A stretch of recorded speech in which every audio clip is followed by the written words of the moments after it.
Judge Gilbert Smith, would you be kind enough to take the podium to announce our special guest today?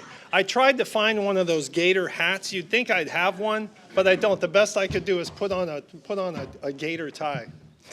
Thank you. So I brought Al the alligator, and this is my souvenir from when I foreclosed on an alligator farm about 30 years ago. And that's a story that maybe Mike or John will let me tell one day. But today, from that experience, there's a couple of things that I learned. One was how profitable alligator farming is. And two is the characters, the individuals that work in an alligator farm are very interesting.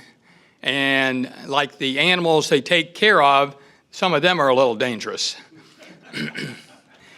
Today I welcome and I'm excited to have Jeff Babauta here. He is a 35-year officer from the Florida Fish and Game Commission. There's a lot of people in here, including Judge Doyle, who knew him from working and prosecuting, and excited to have Jeff here. This story that he's going to tell you is so interesting that it's almost unbelievable.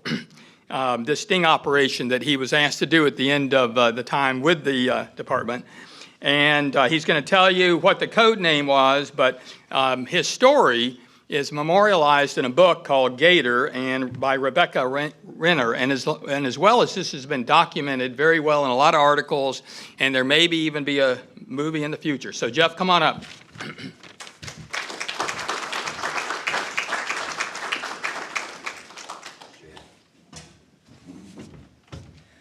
Once again, as Judge Smith said, my name's Jeff Babauta. I retired from the Florida Fish and Wildlife Conservation Commission about 2019, so it's been 6 years now.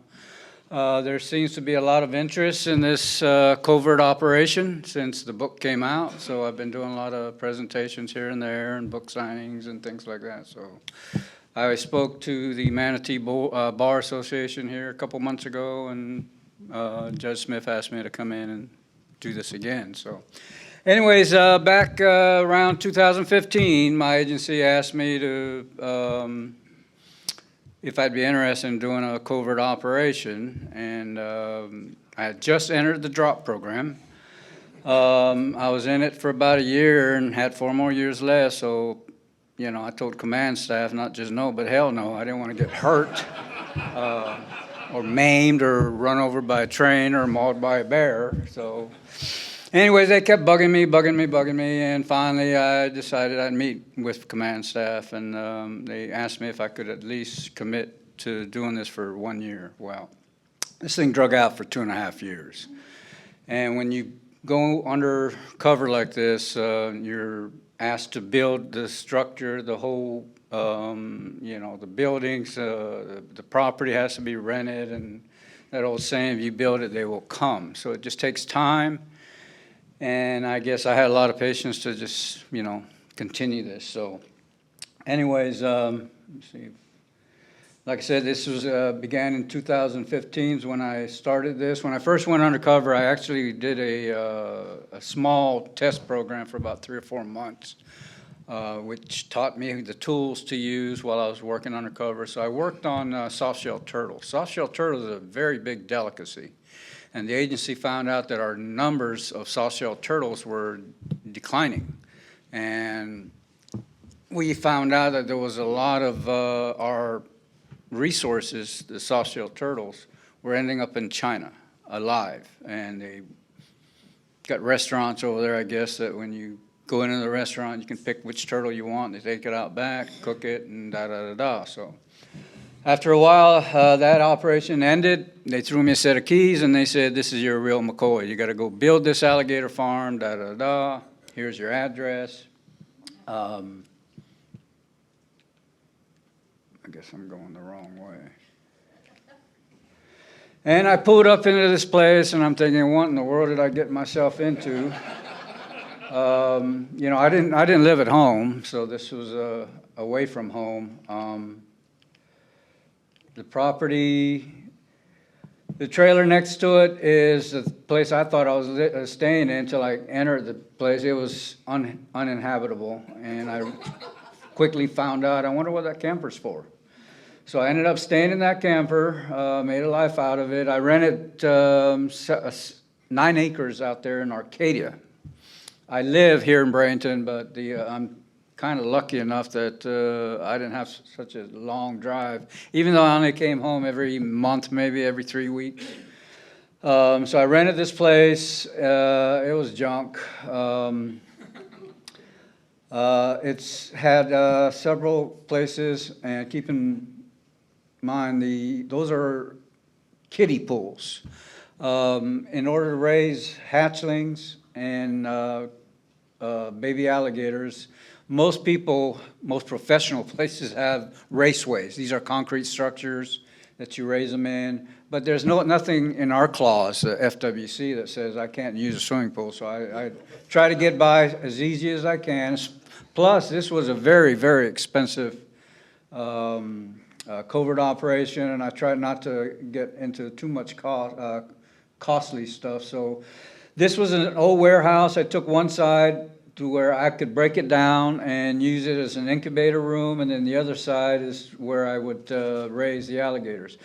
The property also had three ponds where, I had to make this thing look like a legitimate business. So I followed FWC guidelines and fenced it in. That's what it called for. And I began just buying and acquiring alligators to make it look like a legitimate alligator farm.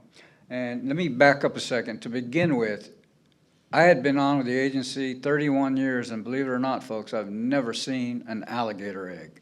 When they told me I had to get into the alligator egg industry, Google was my answer.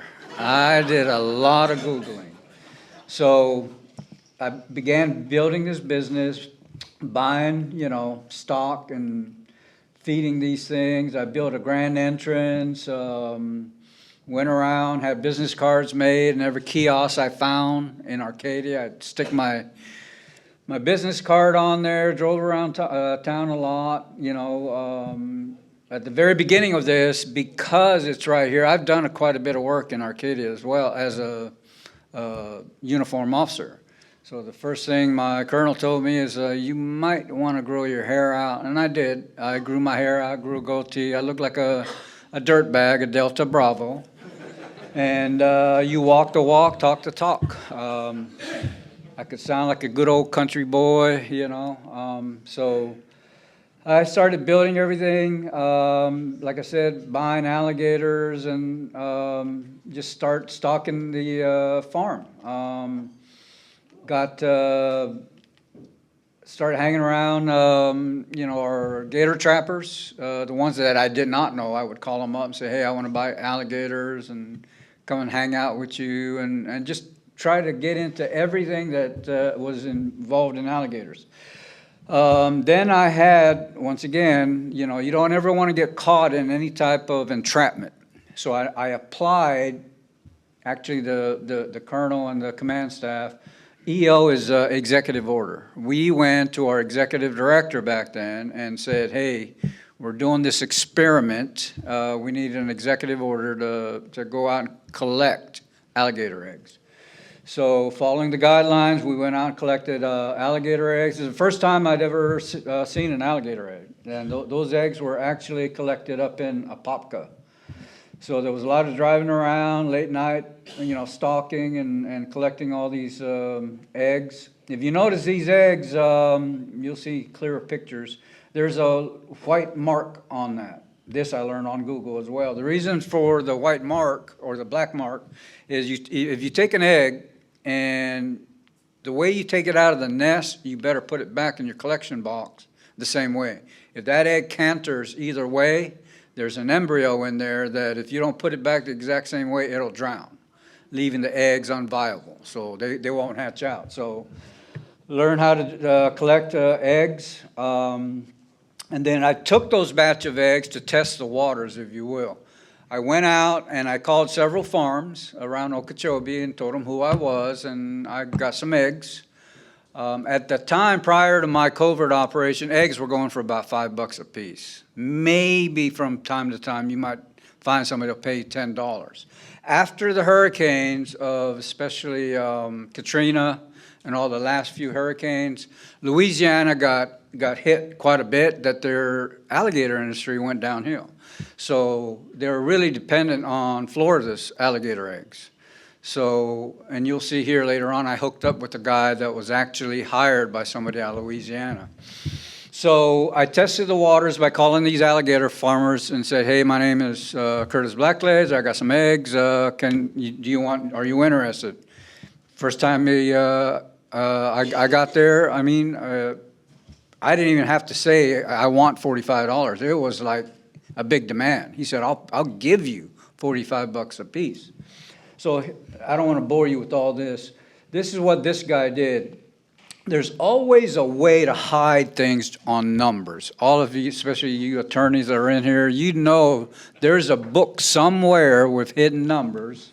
So what this guy did, for example, I brought him 83 eggs, and in his memo he writes down 83 eggs. Out of all those eggs, there's a process called candling. And in the old days, it would actually put an egg on top of a candle and roll the egg, and you can see the embryo. Nowadays, you can just take a flashlight. After he candled these things to see if they were all viable eggs, only 53 of those eggs turned out to be viable. So that leaves him with the number of 30, okay? I go call him back again, and this time, I bring him 82 eggs, okay? Out of this batch, 15 of them were unviable. So now he's got 45 eggs he can play with. Meaning if you had a cowboy out there that's doing some day work at one of the big ranches and he sees an alligator nest, and he'll go and rob that nest, which is illegal, go sell it to this guy, and this farmer here that did all this hiding with the numbers gives him $10 an egg. You know, if he brings 30 eggs, that's $300. That's a lot of Lord Calvert. That dude's happy, you know. So they find ways to hide numbers. What we did is we went and I called our inspector, sent him into this farm, and he discovers what he bought from Sunshine Alligator Farm. So, what is this one?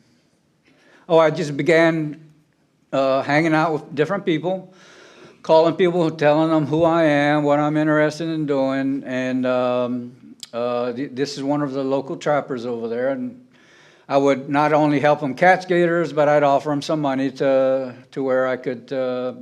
This one here is another reptile dealer. He is trying to sell these eggs from these albino alligators. By the way, the one on the left is an albino rattlesnake. These people freak me out when I go to these places. I don't understand the love for reptiles. I really don't.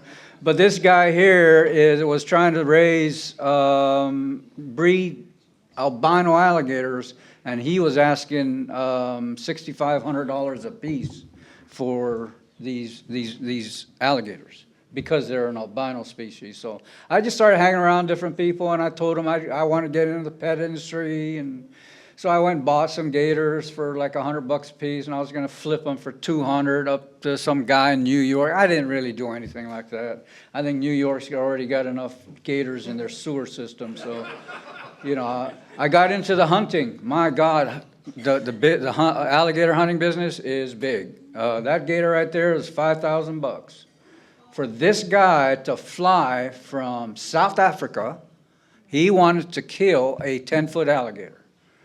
It's got to be a 10-foot alligator, he told my partner. So he asked me to help him. We go to his farm, and he had a gator after we caught it that was only like 9 foot 2 inches. So we go and we plant this alligator. We go out into this orange grove he had access to out in Arcadia.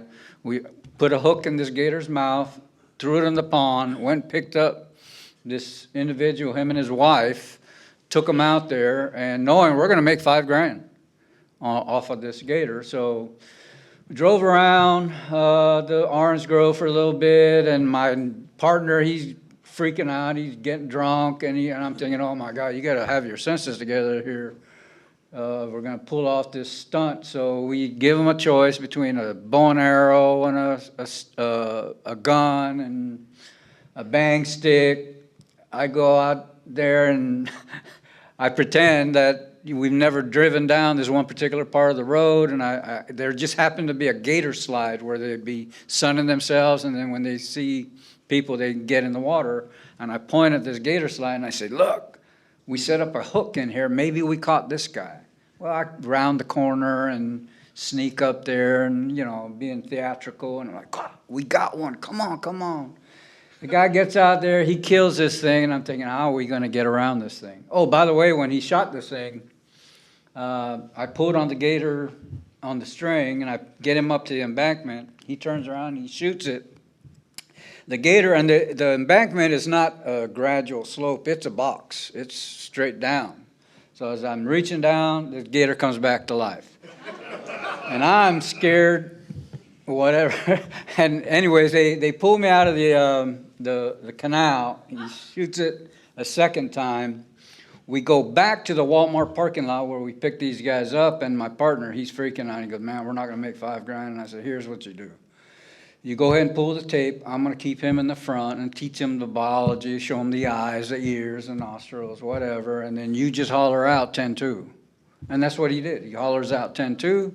The guy's happy. He killed a 10-foot alligator. He didn't even want the meat or the hide. He had just killed a 16-foot croc over in. This guy was just a wealthy billionaire that wanted to be able to say, I went to Florida and killed a 10-foot alligator. Left us with the meat, gave us $5,000, and left. So the hunting and part of it, these guys from Ohio, they came in. There's a little yellow tag in the back, by the way. They did something illegal here. These tags, you're supposed to snap them shut, but they play it, in front of the guys that are hunting, and then they actually take the tag out and reuse that tag.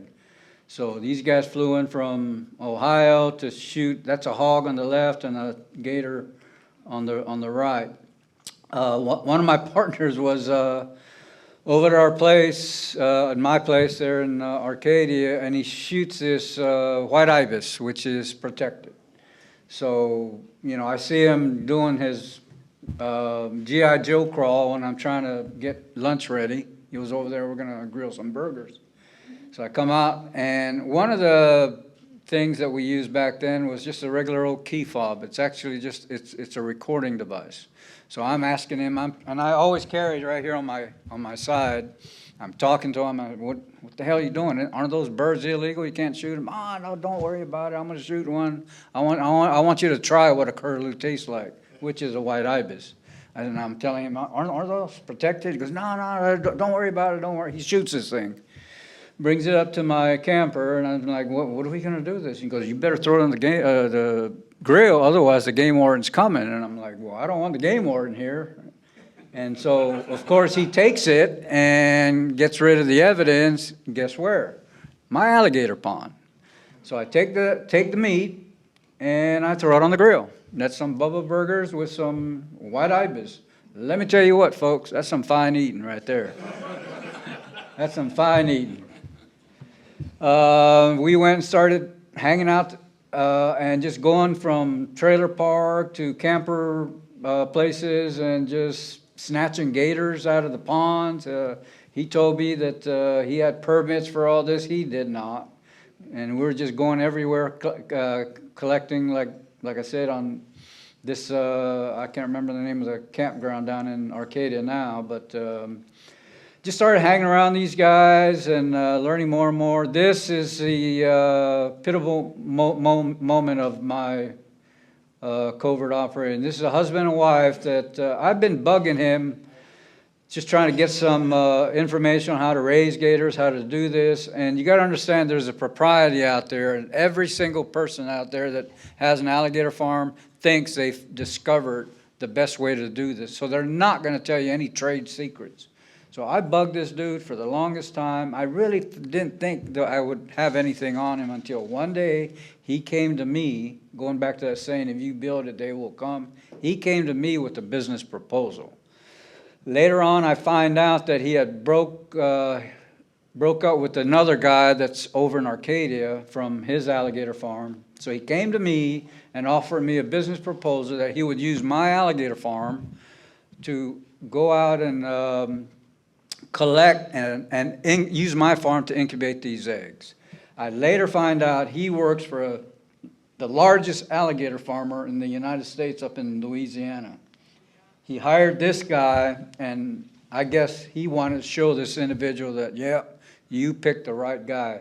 So between him, his wife, and another guy that worked for him, they showed up at my farm, and knowing this was going to go down, there's two different types of permits that you apply to FWC.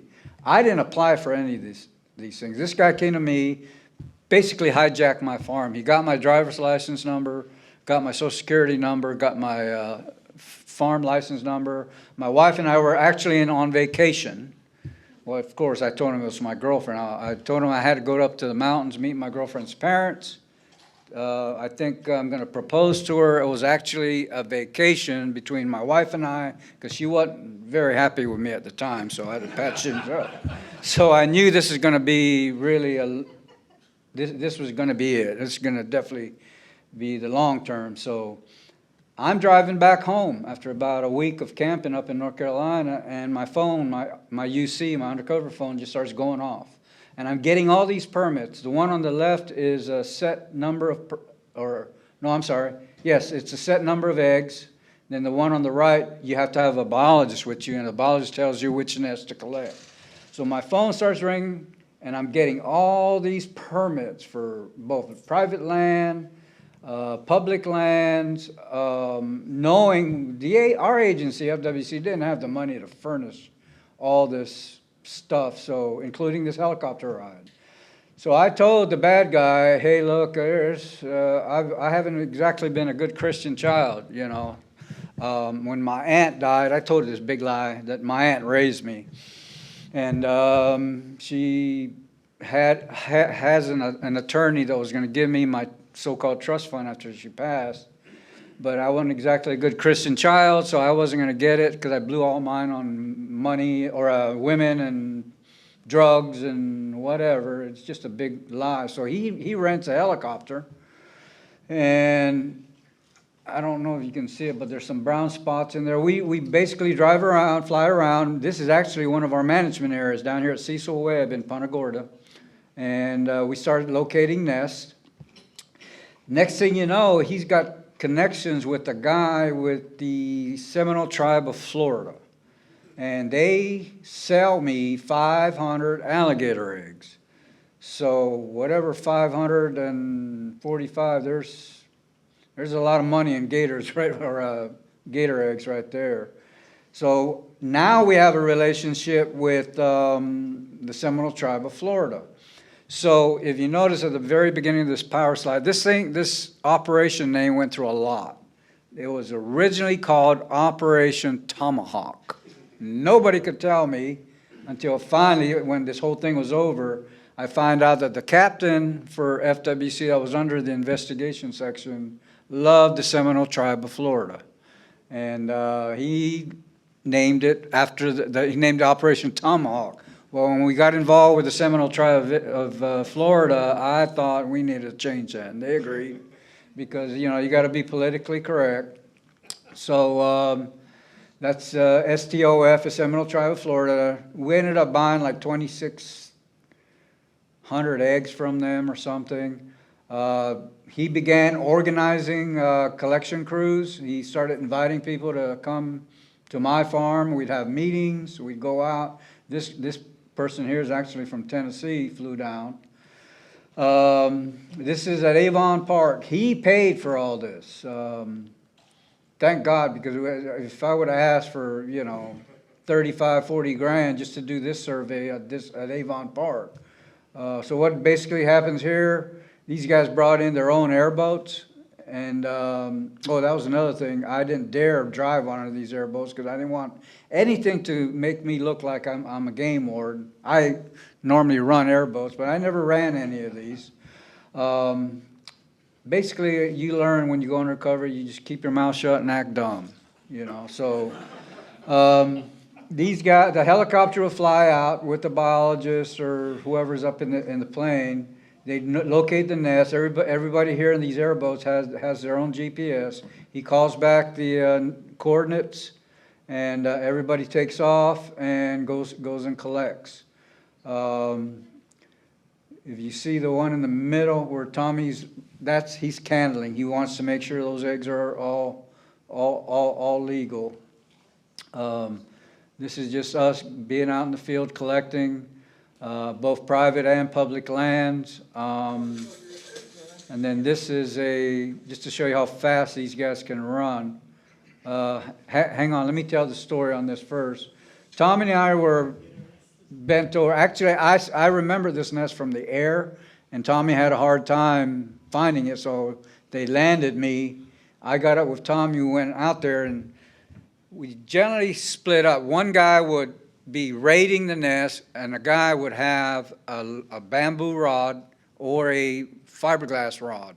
And if you hit an alligator right here in the top of his nostrils, he's got sensory glands there that it tells that gator, you are the boss. So both Tommy and I felt comfortable enough because we never saw the mama, period. We just thought she was out feeding. We were bent over, getting the eggs, putting them in our box. When I heard Tommy yell at me, watch out, and I turned around, and this 10, 11-foot mama gator came out. I literally felt my shirt go like that, where she tried to catch me. And Tommy runs over, go ahead and play it, just to show you how fast these guys are.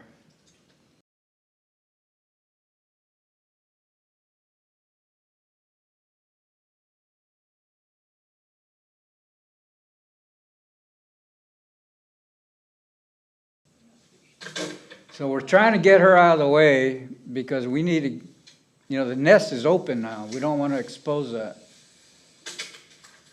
So Tommy's trying to hit her in the snout, but he loses the stick. He hits a branch up here. He doesn't know I'm videotaping all that. Look how, you talk about getting the hell out of Dodge. Now this is a 10, 11 footer. She was not happy. And that's our box that we're collecting and stealing her eggs.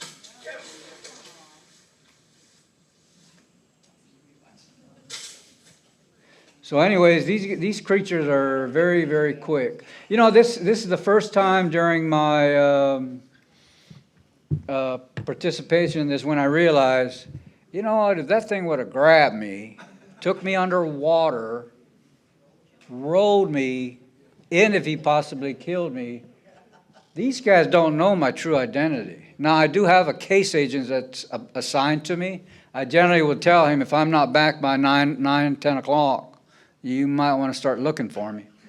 But this is when I realized, these guys are going to hopefully at least recover my body or run me to the damn hospital, but then nobody's going to know my true identity. When would my wife know I'm dead, It's probably going to be a couple days, but then this is when I was really becoming more and more careful on. But here's another. Go ahead and play this one, Mac.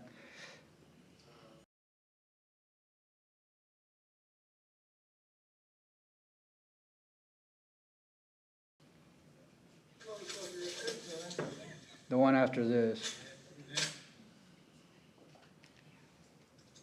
There. This is what I'm talking about, the stick to the snout. This is mama gator again. That's the nest on the bottom left-hand corner. We've already got it open. There's the nest. She's trying to sneak up on us. But if you watch, you tap her in the snout, and she knows that you're too big of a person to be fighting. So, anyways, we did a lot of camping. It was miserable, folks. I mean, I don't wish this on my worst enemy. When you're digging into these nests, you know, there's fecal material, they piss all over the nest, there's ants, fire ants. It's nasty. It's nasty work. And I don't really think the agency till this day realize how nasty this job is. And hopefully they can get somebody else to do this. But anyways, once again, they all ended up at my farm. There's probably, at this point right here, probably about $360,000 worth of eggs in this batch. Then there was non-permitted eggs, which I called the poacher's corner. These are eggs that they had no permits for, and they would stash this off to the side. Altogether, we probably brought in $750,000 worth of eggs at $45 a piece. I call this the midnight inventory. My case agent and my lieutenant would say, I would tell them, because I wanted them to back up my counting. I will tell them, I want you guys to come in on a Sunday at 10 o'clock, and you need to get the hell out of here by 3 o'clock Sunday or Monday morning. And they would come in the middle of the night and recount everything. And you know, till this day, I don't know how I did it, but every single egg, and there was nearly 13,000 eggs that came into my farm, was well accounted for. And this, once again, you see the blue marking? This is them coming in the middle of the night. The surveillance underneath that juke box, which I told the bad guys, they asked me why am I still hanging on to this? It's a cassette player, for God's sake. But anyway, I told him it would belong to my aunt, and it was sentimental value to it. But actually, I put a camera on the bottom of that. And there is another camera. I don't think I got a pointer on this thing, but no, it's not. Anyways, there's a camera in one of those little tiny holes. And that's how I collected all this other evidence. Now, in order to do this, though, I'm sure the technology is better. There's actually an on and off switch that I hid the wires in my farm, in my barn. So, being that I had a gate in the front, the motion detector thing that I set up didn't quite work because birds would fly by. So I eventually went out there and I bought one of these things that pick up the frame of the car, and it would ring an alarm in my camper, and I run out and I turn on the video cameras. I also use game cams. At the time that I was doing this, there was a lot of eggs being stolen from different farms. So I convinced the bad guy, because I didn't want him to think, you know, any different of me, that because he was actually going to go out and buy a security system. Well, I wanted full control of this. So I told him, I said, no, look, let me go buy some game cams. And that's all these are. These are hunting game cameras. And I put them up. And let me tell you, they captured a lot of, here's a guy, one of my partners coming in and out. I could tell they're also bringing eggs, stealing eggs. This is him having an afternoon delight, actually, with somebody else, or his wife. These are motion detectors. I could tell when they were coming in, you know, the time, it's stamp dated, and of course I had to put all this in my report. This one's at 10 o'clock at night. I mean, they were coming. These are other ways too I could tell, because that's an odd box. I would compare the box and tell everything about basically where these eggs came from, what farm. This is some of the videos that was captured.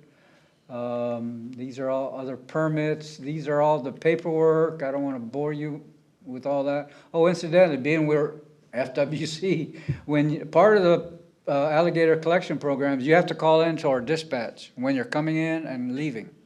And of course, they don't know I'm with FWC, so everything's documented there too. And they have to tell them how many eggs they collected that day. So if I collected 300 eggs and he calls it in as only 100, we got to document it. So everything was documented within the program, even down to the paperwork.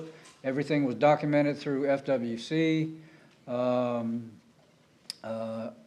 all the eggs that were coming through Seminole Tribe of Florida, they were being laundered through my farm, all the non-permitted eggs. This was another pivotal moment. I don't remember seeing. Robert always had this tin box that he never parted with. And like I said earlier, everybody has a book of hidden numbers somewhere that I knew there was something in that box. He would not part with it. Well, I finally got a hold of it when we were up in Louisiana, and took a bunch of pictures of it, shut it, sent it to my lieutenant and said, tell me what's in these numbers, and turned out to be the magic set of papers we needed to put all this together. This is just photos of how every morning that old commercial, got to make the donuts, well, I got to hatch eggs. Every morning, walking out to the barn. And we try not to force them out of the eggs, but we help them hatch out early so we can get them up to Louisiana. And these are just pictures of them coming out. Took inventory of how many eggs.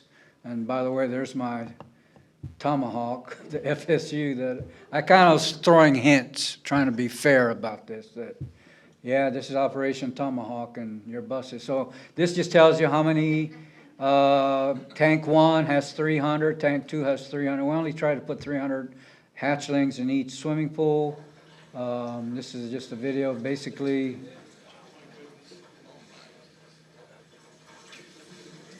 and I took this real quick. I didn't want to get caught with my phone taking photographs. I called it Sunshine Daycare after Sunshine Alligator Farm. But I was not invited to go to Louisiana. It was just going to be Tommy and Robert, the head guy. And so I called the agency, and they brought me this camper, this trailer, and we ended up using it. I was telling the bad guys that I was going to convert it into a camper, but no, he liked the idea of using this to haul the hatchlings up to the farm up in Louisiana. There's 40 hatchlings in each one of those boxes, and we took off. And we ended up making 3 trips up to Louisiana. We dropped off over 10,000 hatchlings up there, and I thought I was done. When the agency asked if I could stay another 4 to 6 months, I said, now what's going on? We found a bunch of guys that were going into the Seminole Tribe of Florida's the reservation and snatching gators out of the reservation and bringing them to me and selling them to me, as a profit. And this is me messing with these guys out at Seminole Tribe. So anyways, these are all the people we did our takedown. We went and arrested everybody at 6 o'clock in the morning. There was 3 counties that we had brought in 63 officers to go knock on everybody's doors and wake them up and tell them bring their flip-flops and toothbrush. They were going to jail. So these are all the arrest charges: racketeering, conspiracy to commit racketeering, dealing in stolen property. Then there was a book. This is the name of the book that was inspired by this covert operation. And then the story behind this one is I'd already been retired 2 years and really just wanted to be left alone. When this young lady called me, she actually wrote for National Geographic. She had a friend that lived here in Palmetto that she finally contacted. This guy was some kind of military, whatever, covert guy or whatever. So this guy found my name here in Bradenton, because I'm from here in Bradenton, and left me a note on my doorstep, by the way.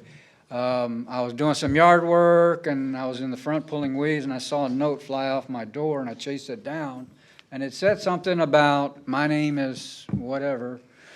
This Rebecca wants to talk to you about doing, and he signs it. His last name's Nichols. Well, one of the guys we arrested was Nichols. So I immediately thought, oh, shit, they found where I live, But more than anything, I was mad. You don't come to a law enforcement guy's house and leave a note. So I called this dude, and I was chewing his butt out. He goes, sir, it has nothing to do with that. This lady wants to talk to you about a book. So I said, okay. So anyway, that's what started the whole thing. She worked on this thing for like 2 years, and the book came out on it, so this is it. But thank you. Stick around up here for a minute, all right? Hang on, don't leave anywhere. Jeff, thank you very much. That was really, when it comes down to it, we love stories, okay? So I do have stories.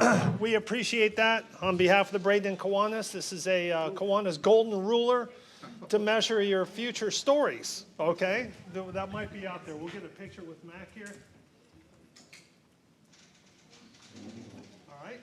Thank you very much. Thank you. Thank you. Good stuff. Good stuff. Love that. All right, just finishing up. There will be no meeting July 1st. Have a great 4th of July, everyone. We will get back together on July 8th. Kirk McCoy with Feld Entertainment's got some great stories for us about the circus coming back to town. Somebody say something? Nope. Meeting adjourned. Thanks for being here.